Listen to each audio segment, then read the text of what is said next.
Hello everyone, welcome back to my channel. आज हम बात करेंगे एलएलपी सेटलमेंट स्कीम के बारे में। 2020 में ये स्कीम जो है 4 मार्च 2020 को इंट्रोड्यूस की गई थी। ये एक बहुत बड़ा रिलीफ था एलएलपीज के लिए, बिकॉज इसमें देखा गया है कि they are lacking in filing their document with the ROC, जिसकी वजह से उनको हैवी पेनल्टी का सामना करना पड़ रहा था। जो पेनल्टी थी वो 100 रुपीज़ पर डे से लेके इन लैक्स ऑफ रुपीज़ तक ये पेनल्टी जा सकती थी। तो इसके लिए एक एलएलपी सेटलमेंट स्कीम लाई गई थी जो रिसेंटली 4 मार्च 2020 को इंट्रोड्यूस की गई थी। बिकॉज बहुत सारी एलएलपी एक्ट जब से आया है 2008 से, उसके बाद कुछ मैंडेटरी रिटर्न्स रहती हैं कि जो एनुअली आपको फाइल करनी होती हैं। बहुत सारी कंपनीज ऐसी थी जिन्होंने 2011 से अपना वो एनुअल डॉक्यूमेंट फाइल नहीं किया था। तो 2011 से लेके अगर आप 2020 तक 100 रुपीज़ पर डे कैलकुलेट करेंगे तो आप समझ सकते हैं कि ये कितनी हैवी पेनल्टी थी। और साथ में इसमें प्रोसिक्यूशन का भी प्रोविज़न था जिसमें आपको इसके लिए आपको केस का सामना भी करना पड़ सकता था। But now LLP settlement scheme जो 2020 थी, ये बहुत बड़ी राहत थी सभी एलएलपीज़ के लिए। बट ड्यू टू कोविड-19 हम सब जानते हैं कि हम सबको बहुत ज़्यादा इसमें फेस करना पड़ा है। इसलिए गवर्नमेंट ने इसलिए एक मॉडिफिकेशन एलएलपी स्कीम में भी इंट्रोड्यूस की है, जो बहुत ही सिंप्लीफाइड कर दी गई है। इसमें बताना चाहूँगी जो एलएलपी स्कीम 2020 थी वो कुछ फॉर्म्स पे एप्लीकेबल थी, सभी फॉर्म्स पे एप्लीकेबल नहीं थी। तो आइए इसको हम डिटेल में डिस्कस करते हैं। उससे पहले एक छोटा सा रिक्वेस्ट, अगर आपको वीडियो अच्छा लगे तो लाइक कीजिए, सब्सक्राइब कीजिए एंड शेयर कीजिए। तो चलिए स्टार्ट करते हैं।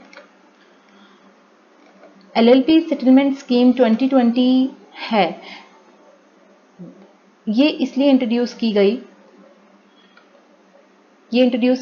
गई सर्कुलर 6 2020 डेटेड 4 मार्च 2020 का जो सर्कुलर था उसके हिसाब से ये इंट्रोड्यूस की गई थी। तो इसमें जो मेन कंडीशन थी कि बिफोर मॉडिफिकेशन 30 मार्च को आया है।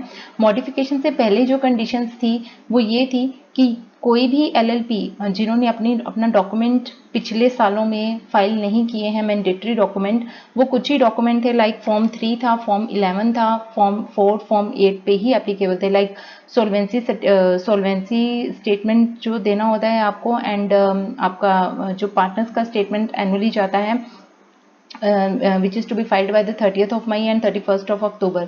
तो पहले जो स्कीम थी वो 2000 अप टू 31st अक्टूबर 2019 तक के अगर किसी के भी कोई भी डॉक्यूमेंट, ये 4 डॉक्यूमेंट में से कोई भी डॉक्यूमेंट पेंडिंग था, then they can opt for this scheme. और वो इस स्कीम में जाके उनको जो एडिशनल फीस देनी थी वो सिर्फ 10 रुपीज़ पर डे के हिसाब से, जब से उनका फॉर्म ड्यू था। लाइक फॉर्म 11 जो रहता है वो आपको एवरी ईयर आपको 30th मई को फाइल करना होता है after the end of the previous year. March का जो आपका फॉर्म है वो आपको 30 मई तक सबमिट करना होता है, और जो फॉर्म 8 है वो आपको 31 अक्टूबर तक आपको accounts and solvency certificate file करना होता है 31 अक्टूबर तक ऑफ द असेसमेंट ईयर। इसी तरह फॉर्म 3 एंड 4 है, ये इनकॉर्पोरेशन के रिगार्डिंग है। ये with in 30 days of registration of your firm ये आपको फाइल करने होते हैं। अगर तो आपने ये 4 फॉर्म फाइल नहीं किए थे, देन इस केस में आपको पेनल्टी जो था 100 रुपीज़ की जगह उसको रिड्यूस करके 10 रुपीज़ पर डे कर दिया गया था। बट मैक्सिमम पेनल्टी पर फॉर्म जो था वो 5000 पर फॉर्म था। तो इसके हिसाब से अगर किसी ने चारों फॉर्म फाइल नहीं किए हैं तो उनका जो मैक्सिमम पेनल्टी जाना था वो मैक्सिमम 20,000 तक ही जाना था।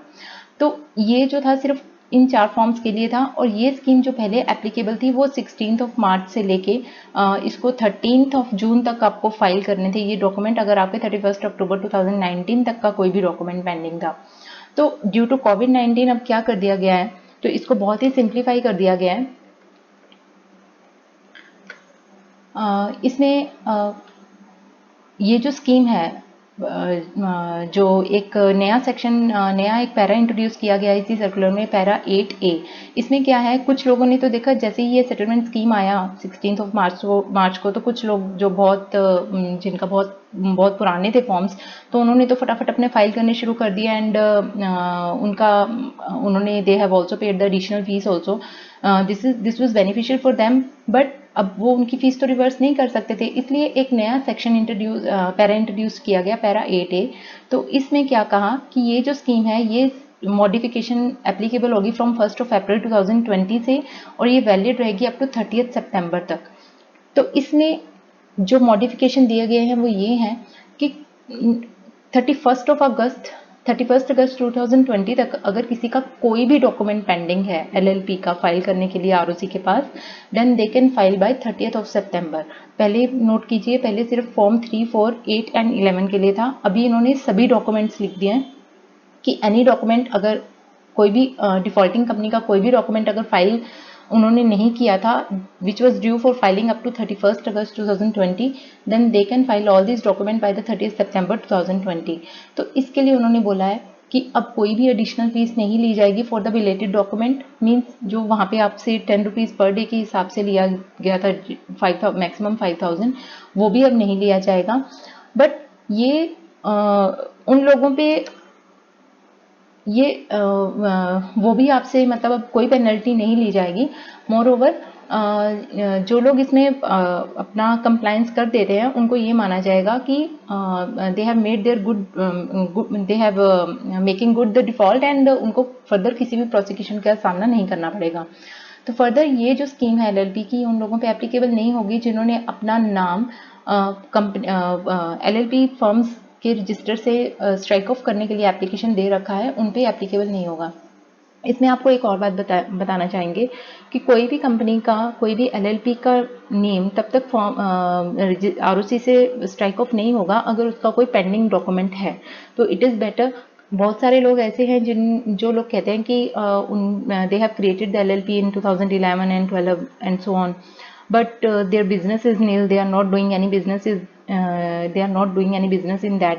तो उन लोगों के लिए ये बहुत इम्पॉर्टेंट है, उनको ये सुनना चाहिए, उनको ये सर्कुलर देखना चाहिए, बिकॉज इवन दो आपका कोई बिजनेस नहीं है, अगर आपने उसमें जो मैंडेटरी फॉर्म्स, 2 मैंडेटरी फॉर्म्स रहते हैं आपके हर साल, फॉर्म 8 एंड फॉर्म 11, अगर आपने वो फाइल नहीं किया है तो ये स्कीम खत्म होने के बाद एक प्रोसेस चलेगा जिसमें they will prosecute all the defaulters जिन्होंने इस स्कीम के आने के बाद भी अप्लाई नहीं किया है।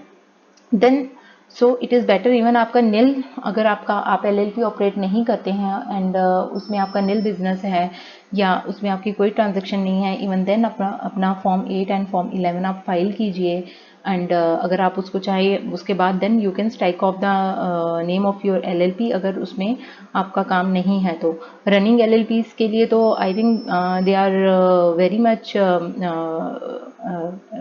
Regularly filing their forms, but ये उन लोगों के लिए बहुत इंपॉर्टेंट है जिन्होंने LLPs तो क्रिएट कर रखी हैं बट उन्होंने अपनी एनुअल फॉर्म्स फाइल नहीं किए हैं। एनुअल फॉर्म्स फाइल करना बहुत मैंडेटरी है, उसमें पेनल्टी, अच्छा दूसरा आपको पेनल्टी अभी इसमें वेव किया गया है, इसके बाद वो भी आपको विद इफेक्ट फ्रॉम वो भी वेव नहीं होगा, उसका ओरिजिनल प्रोविजन जो 100 रुपीज़ पर डे है वही रहेगा। तो ये एक स्पेशल स्कीम है which is valid up to 30 September 2020। तो इसके अंतर्गत आप अपने फॉर्म्स फाइल कीजिए एंड अपने आप को सिक्योर कीजिए। So this is all about latest modification जो अभी 30 मार्च को आई थी। अगर आपको ये अच्छा लगा हो देन प्लीज़ चैनल को सब्सक्राइब कीजिए and I will share more and more videos on further modifications and further financial matters also.